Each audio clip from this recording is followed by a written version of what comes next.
Ramitzi Mafa. And today's topic, we're covering cyber careers, how you can find yours and the skills that are acquired. Good morning.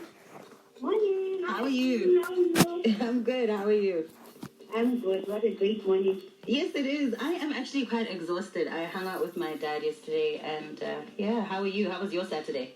Yeah, my Saturday was hectic. I went out to exercise on some community work.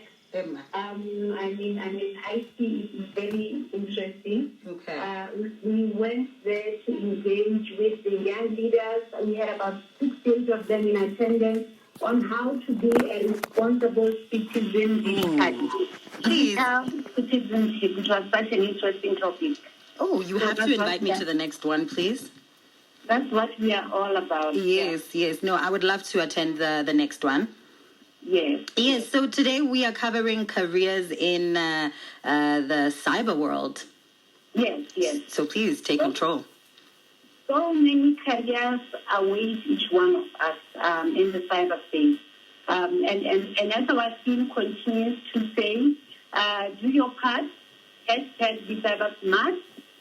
This week we are saying hashtag there's a cyber career out there for you. So you don't need to be an IT expert. You don't need to be already employed. You don't need to have completed your studies, but there is a career awaiting for you in the cyberspace. And as we look into this topic, there are 3 things that we are looking at.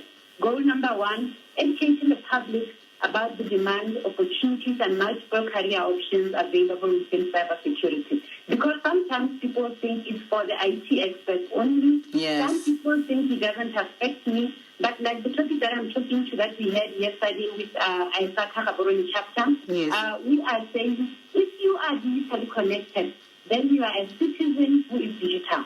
And as a citizen who is digital, then you need to be aware of the opportunities, the demands, the risks that you are exposed to. And therefore, it is upon you as an individual to embark on the training that may bring you, take you away one level from your ignorance position of today. Secondly, to protect your organization. Some organizations can upskill their people, their employees. Some individuals are driven by passion. Some people are driven by just personal aspirations of wanting to grow in what is happening or what is related to what is happening globally. And we know cyber is out there, cyber risks are out there, and therefore we need to continually upskill ourselves. And we need to look out for what is there. I normally say, Mr. Google has answers, but not all the answers. Yes. But you can start there. There are a lot of online courses that are free, some that are payable, but you can enroll. The second thing that we are looking at is to demystify the careers in cybersecurity. Like I already mentioned, we need to prepare highly skilled and diverse workforce.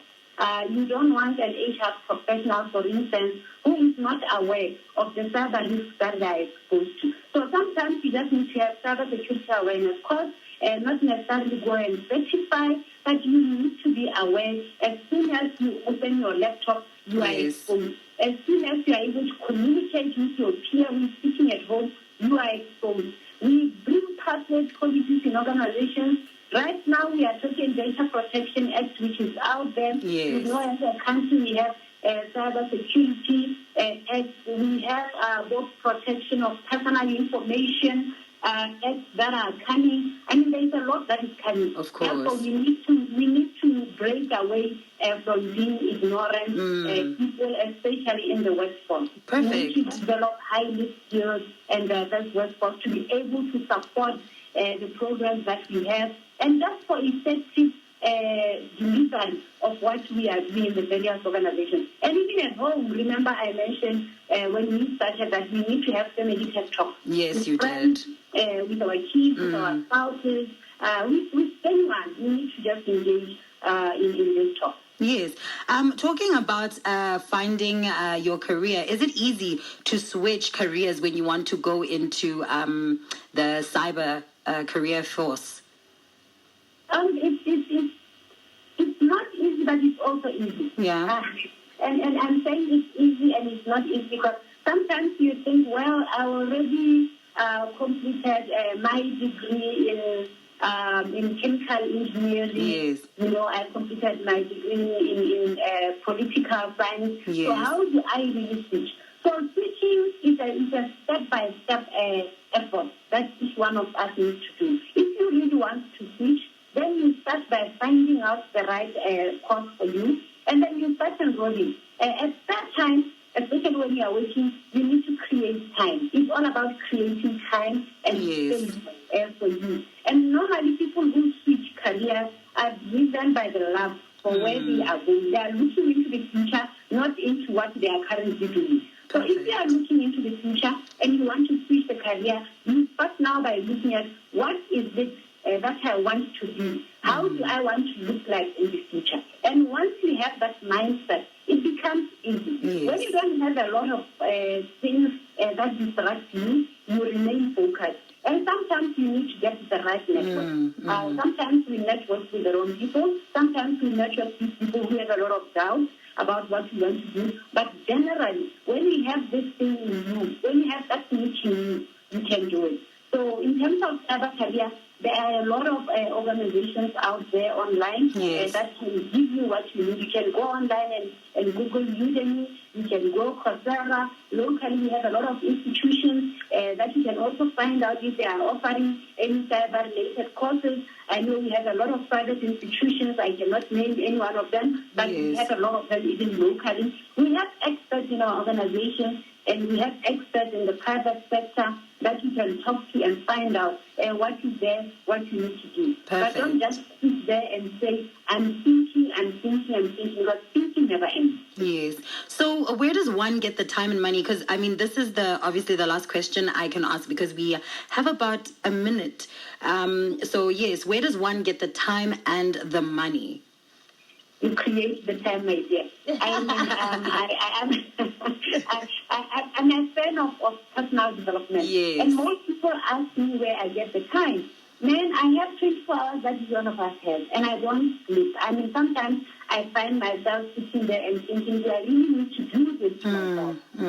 We punish ourselves to get things that we want. And I would say, punish yourself, look at your 24 hours today, and just create time for that opportunity to study. Because if you are not going to create time, it will never come. You just need to find that hour, that 2 hours that you need each day to put your foot on the ground and start learning. And even the issue of money. We only have money. None of us has money. But you need to find that 100 within the money that you are making today to be able to study. So nobody is going to give you money. You are blessed if you are in an organization that can sponsor you. But not many organizations sponsor people for courses. People say when you work for certain organizations, then it means you will get sponsored. I've worked for good organizations, trust me. But what I liked about them is that they gave me an income to be able to study on my own. They will create opportunities for you to study, yes. They will sponsor you for some, but generally they will sponsor you for courses of their interest, for you to pursue, for you to deliver on their mandate. But if I want to deliver on my mandate, then I must work on myself and I must use my resources. Yes.